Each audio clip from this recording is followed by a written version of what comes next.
عابد علی کی موت کے بعد ایک اور معروف اداکار کو دل کا دورہ پڑا، آئی سی یو میں منتقل کر دیا گیا۔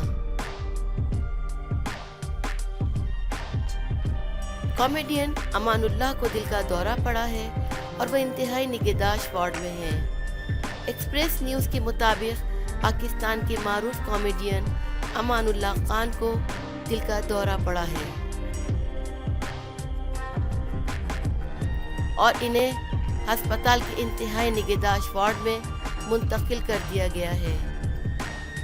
کامیڈین کے خاندانی ذرائع کا کہنا ہے کہ ڈاکٹرز نے امان اللہ کا علاج شروع کر دیا ہے، تاہم حالت تشویشناک ہے، پر ستاروں سے دعاؤں کی اپیل ہے۔